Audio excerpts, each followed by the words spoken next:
Welcome back to our regularly scheduled program, the box opening. My God, I needed to get back to it quickly because, it's still here. You buy a few more things at the toy show, and then you're like, oh, crap, where do I put it now? So, we have an interesting box. This is a mixture of Japanese items I picked up on Japan. And these would come from a specific trip. Like, these all were bought on the same trip. I came back home. I'm like, okay. And you packed it all up, and they're like, because, life.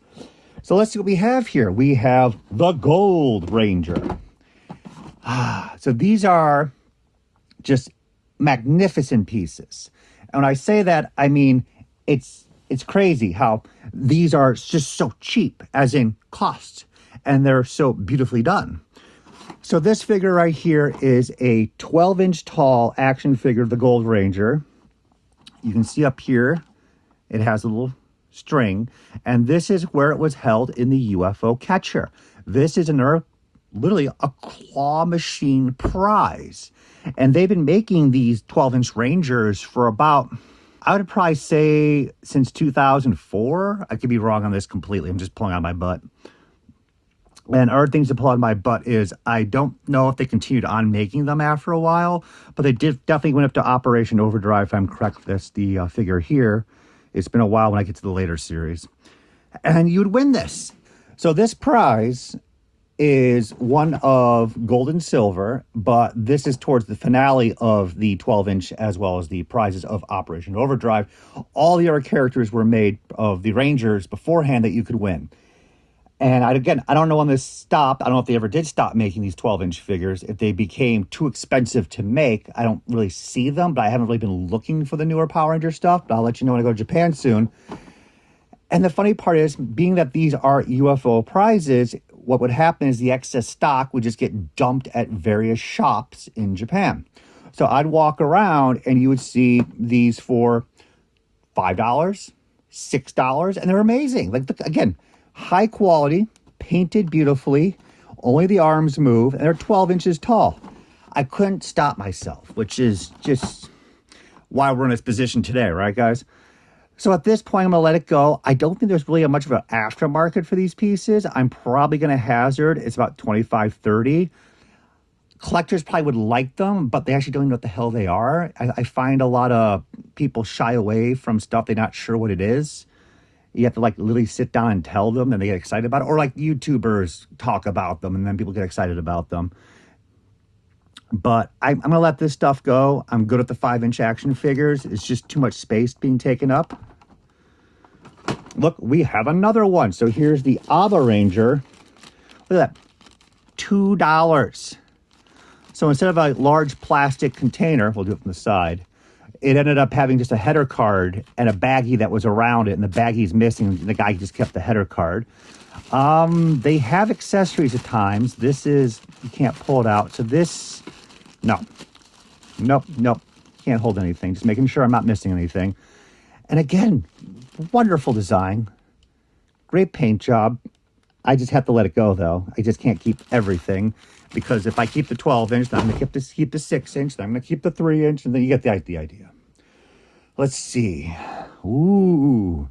We have a stand for probably some amazing gashapon / wonderful PVC set. I have no idea what it goes to. My brain has farted out the window. And I always told myself this day would never come, or I would forget where I bought things and forget what they are. But I mean, you can't blame me on this one, to be honest with you.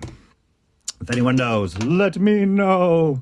We have Jurassic Park 3, which they pumped the snot out of. So Jurassic Park hit, the first one.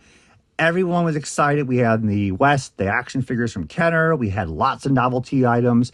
I think in Japan, they had a couple fun things. They imported the Kenner toys from the West and issued them in Japan. And then Lost World came out, and it was kind of the same thing. And then Jurassic Park 3 was everything changed for Japan, at least. And they're we got to have tons and tons of cross promotions and trading cards and little miniature figures. And they just went bananas. I guess the third time they finally woke up to it. So this is a really cute Meiji, which is a company that makes chocolate and candy toys in general. You get a trading card and you get chocolate. And this stuff is more uncommon because like this stuff that people don't collect, they want more of the Sentai or Transformers or anything else like that. This is not high on the list. So I paid probably a couple bucks. It's going to be very unique and tough to get, but I don't think anyone really cares. But I love the Kenny crossover stuff. And I'm happy I bought this. Kind of crazy on a side note, I did find a person with battle beasts, which in Japan are called beast formers, and they had the Meiji candy with the trading cards, exceptionally rare. They found an actual unopened box in their storage after all these decades. And before I got to them, they opened them all up and threw out the food because they don't want you to eat it. It's more important to open it up and make sure you don't eat the food than to keep me at dead stock sealed. So I got there and I was like, why isn't one of these sealed? And I'm like, oh no. And that might be the case with this one too. It probably possibly was sealed and they just like popped it open. Let's see, we got some flyers. Wow, what am I up to in 2012? Oh, it's an after celebration party. Well, guys, to let you know, I unfortunately did not go to that. Rancho Obi-Wan. Yeah, I don't know. This must have come in like a bag and I just tossed it in here. It's like promo fun items. My parents used to run a baseball card store and they would send us promo cards constantly for a variety of non-sports trading cards. And we kept them. And I was like, man, we got about, 800 count box full of these things. And I was like, man, someday we're going to sell these, make a ton of money. Because like just, promo cards. Yeah, that stuff's worth garbage. I have no idea why I kept it. And I guess this book was in there too for free. Mages and Magic. That is such a clever title. I would have never thought about that on my own. Anyways, freebie stuff. I hope they did well with it. I'm going to bounce it out. It's not, I'll be honest with you. I don't read so good. As in I don't have time to read. And of course, because I'm smart, I put that against this piece and it got a little bit of creasing on the package. Bum. So another Kabaya. Nope. Well, Kabaya, Bandai, Meiji, they all make candy toys. My brain always goes to Kabaya, who made the vintage Transformer candy toys. So here we are, Bandai, Gokaiger original combiner. So you get the green number 4 here. Once I drop it. So you can always tell the top of the box which one you're going to get. There's no like surprise. And then you can build the combiner of the candy toy. So again, this whole box is just the candy toy and the tree you need to put together. And there's going to be a little packet of candy in there, and that's about it. And that's how they get away with selling it at the grocery store. Very neat piece. You can get all 5. Just have the one here. Market's growing on these. As I mentioned earlier, those 12-inch UFO catcher figures. People are like, I don't know what that is. But they're getting more aware about the candy toys. And the market is kind of bumping and grinding up. But still, people aren't like, they're action figures. They're transforming. They're the Megazords. But you're still not part of the main action figure toy line. I think Power Ranger people really prefer to have like the best detailed, best quality Megazord on display versus going back and picking up oddball pieces, novelty pieces like this and saying that's neat. It's just my conjecture on that. Probably worth about $25, $30, and that's about it. Maybe a little bit less because we are in the Gokaiger era, which was really popular. They made a ton of this stuff. If you're looking at more of a vintage piece from the mid-2000s, like a SPD, Abba Ranger, go back even furrier. Go back furrier. We're all going to go back to the past where we're all furries. No, go back further to like might be from Power Rangers, and you go back to Zeo. Those are very, very difficult pieces to get, and those have a strong value. And actually, as you guys know, you can go back further than that to then the early 80s, and those candy toy kits are extremely, extremely rare to find. We have Ghost in the Shell, which, so of all the animes that are out there that come and go like the wind, as I mentioned earlier, you have Slayers from the late 90s, you have Tenchi Muyo, Naruto, Bleach. A lot of these lines have some legs and some of them don't. And here's Ghost in the Shell, which has legs. This series continues to bump and grind, well deservingly so.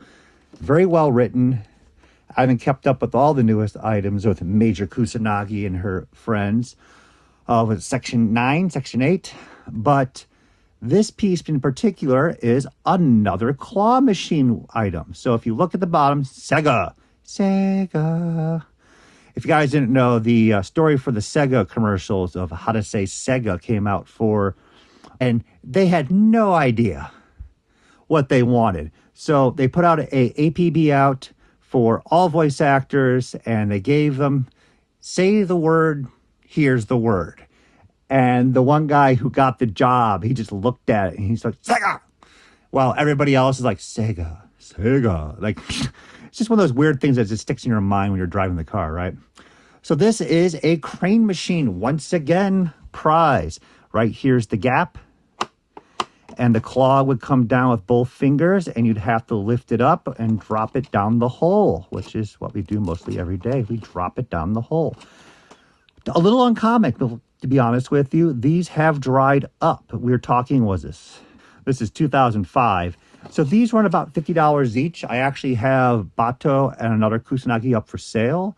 And I can put this one up for sale because same as before, like I like the series. I can keep a couple items, a Tachikoma tank and stuff like that, but I don't need to keep everything that ever came out forever. So we're gonna bounce this puppy out. Wonderful piece. Speaking of Ghost in the Shell, oh, there's a price tag on this one, $10. So here we have the Ghost in the Shell figure collection. Same thing. So this is what I was mentioning earlier. Same as the other one. This now in a proper box. Perforated hole. So that's where the claw machine would grab it and get those little fingers right in the side. This one isn't perforated because I was mentioning earlier, when the promotion's over, all the extra stock that wasn't sent to the video game facilities, I have to call them now, and those are dying out, unfortunately. My brain's not functioning right now at 11 a.m., but there's a name for the facilities in Japan for video gaming, and they used to have these 3, 4, 5-story tall video game places with claw machines and arcades and the coin drops, and they're fun to go to. I remember going to a couple number of them, but they were like in every little nook and cranny of Tokyo. Like you would just walk 5 minutes and bump into another one, and they're just drying up. Like you will still find UFO catchers, you'll still find some arcades, but those branded huge buildings, not so much anymore. Anyways, so this is dead stock that was sold at the end, and that's why it's not perforated, and that's how I got it for $10. No idea. I don't think that's Kusanagi, obviously, so this will probably be a lesser valuable piece, probably about $30. And again, though it might be pretty, I don't need to own it. Digimon. So I mentioned earlier, Digimon was dirt cheap. Oh my God, nobody cared about Digimon.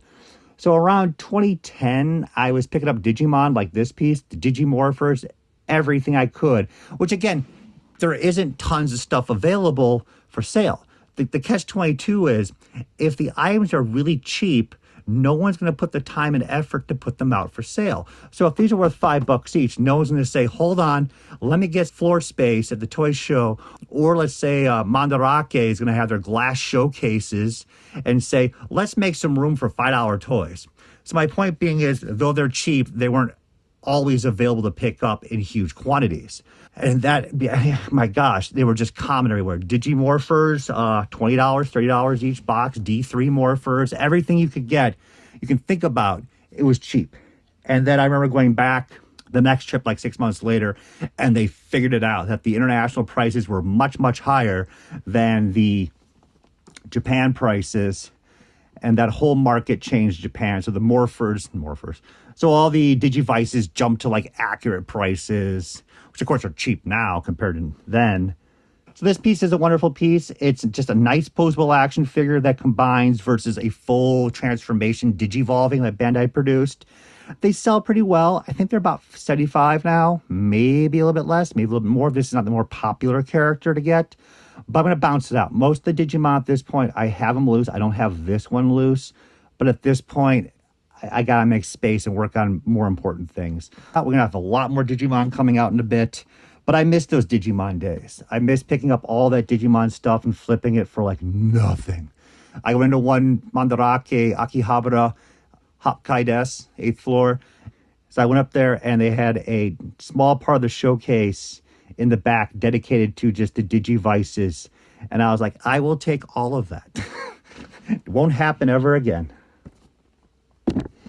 We have some extra boxes of pieces I opened and was just preserving because I'm not the smartest person on the planet. A Evangelion, always a seller. So much product has been produced over the years and it's still being produced to this day. Isn't that crazy? Still like the stuff. It's just kind of like in your bones now to buy it. Nobody cares about Kinder stuff. That market is just like, oh my God, I have dead stock mint toys from the year 1995 from Kinder. What are they worth? Less than $1 each. I did clearly open up a Fortress Maximus. Excellent. And then I have an Inori premium quality figure. So in Japan, same thing. The prize toys of the anime statue characters, very high quality. And their prizes to win. If they were selling this stuff in the States, they'd be like $50 each. And then you go there and they're like really clean, mass produced, $15 each. No idea what the figure is. And now we have the glorious Kyoru Ranger. Kyoruga? It's been a little bit too long. So, this is Dino Charge. And Dino Charge was very successful, almost to the point where it was like the last successful Sentai Power Ranger in Japan. Everyone loves their dinosaurs. I mean, just go to a bar, go find the hottest chick you can, look at her straight in the eye and be like, I like dinosaurs. And she's going to look right back at you and say, I do too. You know, everyone loves dinosaurs. This is the deluxe, in my opinion, which is referring to the fact that in Japan, their toys are higher quality, better electronics and functions, and then in the West gets the smaller version that's toned down and not as cool, bigger, or just fun. And this is a really badass weapon. As you can see, you can click in the little pods of each Ranger, all the lights and sounds that it makes. It's going to be really hard to give this one up because this is just so damn good. And again, the shipping cost is be like, oh, you want one back and from Japan? Just to pay for shipping by itself would be $35. So it's kind of tough to give up this one. This is like the last action figure / things I was buying for Power Rangers. I don't even think I bought the Megazord, to be honest with you. But the gun is super sweet. All right, we're going to do a demonstration of this toy because it is absolutely fascinating. And it'll just be a quick one for you guys to show you how great these toys are versus what we got in the West. And the funny part is, of course, I don't have a comparison to the US one, which is downstairs buried away. First, there are tons of these. I got 2 bonus ones in the box. You have these little details on the front, more on the back, and this represents to the toy, each of these devices is unique and interacts with this piece. So this will push in little buttons inside the gun, and that would register that it knows that this is number 6 to turn it on. Activates with a little ghost version of it, or its power. Flip it over. They all have this function. It's crazy.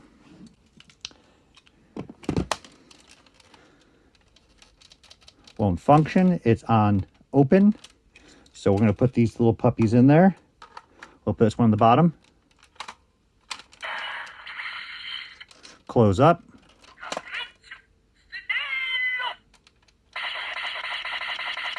And there's also interlocking parts. So the saber can come in here, and once these prongs are pushed off the side and collapse onto it, again, it triggers an internal mechanism to allow it to play more unique sounds and effects, as well as voices that you can't play by itself.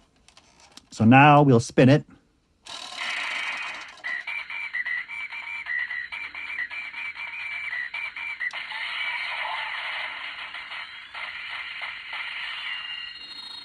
Now that's that character. If we press this back, open it up, we'll place this one as well inside because it's a double barrel. Hell yeah.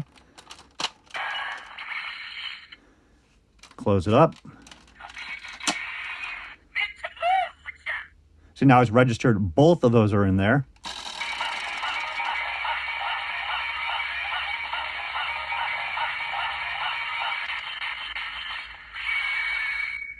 So complete different sound effects based upon the capsule you place in there. We got nothing close to the West. Not even, like, ours are just cheapy versions, cheap sound effects. And after playing with it, I'm not going to sell this. I'm going to keep this puppy. And then for the finale is an interesting series. I don't know too much about it, to be honest with you, because I usually know quite a bit. But it was called Demon's Chronicle 12. These were, Jesus, it was $10 for the whole box. Whole box. It's random which character you're going to get. You can see a lot of nifty, interesting characters to pick up. A lot of crazy stuff. And there are a lot of mythological, religious, fantasy. So let's see what we got here. They're just really well painted. And I got really into these. Look at that. Look how nicely done this piece is. So that's an angel. Oh, there's a bunch of stuff shoved in here. Hold on. We have a dragon. I wonder if these are used for a chessboard, the little stands that they have. We have a little bio cards. Oh, it's an evil demon cherub. Oh my God. I personally do not like cherubs, but demonic little evil one-winged cherubs with a dragon, we're scooting up on the list of like, damn, that's kind of cool. And then we have the cat playing a horn. Fascinating. So these are cards from the other boxes and somebody swapped them up, just tossed them in there. Point being is, I was in Japan, they make tons of this stuff. They're just little cute, fun toys from the quarter machines, which are only quarter machines like $1, $2, $3 a pop, or you can buy in box like this.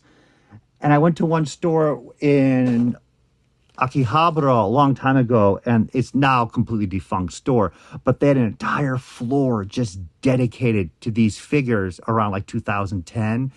And you just spend your time going through all the Sentai, the Godzilla, the Ultraman, the Transformers, the robots, the 70s robot. And they just have everything made under the sun. And then after a while, I thought the fantasy creatures were just fascinating. And I was like, let's just pick them up. And again, if I'm paying $10 for this whole box, it's a good price. So what else we got here?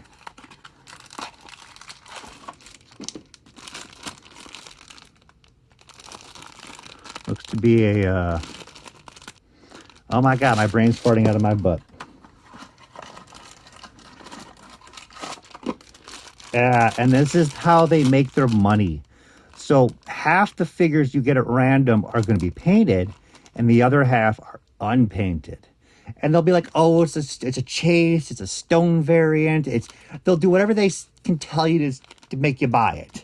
But this is the ones you don't want. This is the unpainted ones. And these were always like dirt cheap in Japan. Though it still looks fascinating, in the end, you want the painted one. So then we have now Demon Chronicle X10. Who else do we have in this puppy?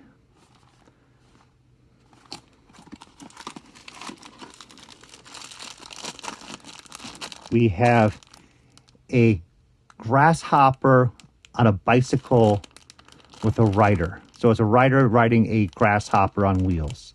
Oh my God. Give me one of those right now.